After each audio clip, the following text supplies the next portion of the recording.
আধুনিক চিকিৎসা ব্যবস্থায় হইচই ফেলে দিয়েছে এমন কোনো নজির নেই বরিশাল শের-ই-বাংলা মেডিকেল কলেজ হাসপাতালের।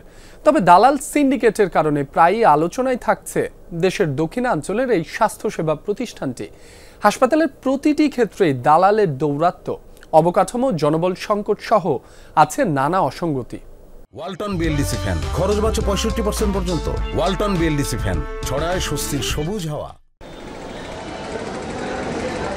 আন্ত বা বহির্বিভাগ বরিশাল শের-ই-বাংলা মেডিকেলের রোগীর খাতায় নাম ওঠার পর থেকেই ভোগান্তি শুরু।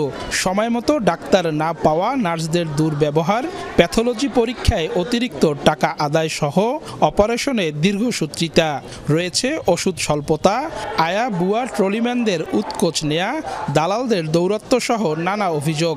রেডিওথেরাপি আছে, ওখানে টেস্টে গেলে ওই সরকারি ফি দেওয়ার পরও আবার দেখা যায় ওখান থেকে দেখছি পাবলিকের কাছ থেকে টাকা নেয়। 2-5 ঔষধ দিয়েছে যার একদম দাম কম, যে একটা গ্যাস্ট্রিকের ঔষধ আর একটা সাধারণ একটা ঔষধ দিল, আর বাকি যে মূল্যবান ঔষধগুলো পুরোটাই বাইরে থেকে কিনতে যায়। এই বাচ্চাটা মারা যখন যাবে এই নার্সেরা হুটহাট দৌড়িয়ে যায়, এর আগে তাদের কোনো নাই, এত টাকা হয় তারপরও তারা কাছে আসে না। 1970 সালে 324 শয্যা নিয়ে শুরু হয় স্বাস্থ্যসেবা।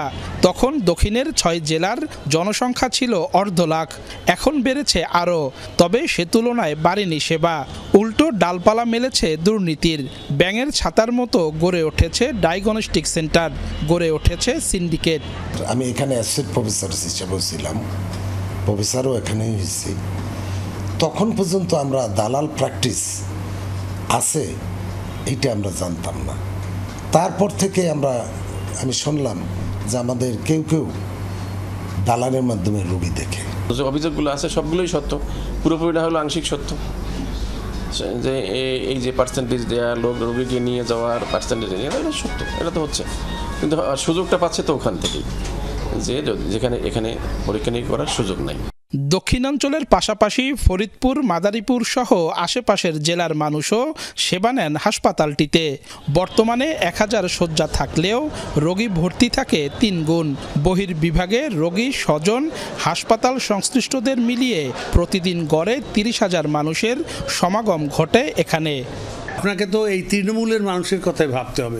সেক্ষেত্রে বাণিজ্যিক প্রতিষ্ঠানের যে চিকিৎসা, সেই প্রতিষ্ঠানের চিকিৎসা নেওয়ার সামর্থ্য সাধারণ মানুষের নাই। কাজে এটাকেই উন্নত করতে হবে, এখানেই ডায়ালিসিস করতে হবে, এখানেই রে দিতে হবে, এখানেই রিং পরাতে হবে। বর্তমান সময় যদি আমাদের যে চাহিদা বা এক্সপেকটেশন যেটা আমরা বলি না কেন, সেইটা চাহিদা পূরণ করতে গেলে এই পুরাতন ভবন দিয়ে আসলে ওই ধরনের সেবা বা ওই ধরনের নিশ্চিত করা সম্ভব হবে না। এসব অভিযোগের সাথে একমত হাসপাতাল পরিচালক, বললেন সিন্ডিকেটের বিরুদ্ধে কঠোর তিনি।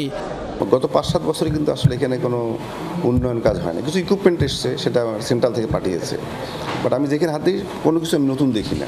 মানুষ দালালকে দেখতে যাবে না তো, কারণ আমার এখানে অনেক অর্ধেক দামে হচ্ছে বা আরও কমে হচ্ছে। বাইরে তো একটা টেস্টের দাম 500 টাকা, আমার এখানে 100 টাকা। তো মানুষ কী জন্য দালালের কাছে যাবে? আন্দোলনের মুখে মাত্র 2 দিনে শের-ই-বাংলা মেডিকেলের 95টি অচল যন্ত্রপাতি সচল করা হয়েছে। অর্থাৎ রাষ্ট্র চাইলে যে কোনো পরিবর্তন রাতারাতি সম্ভব।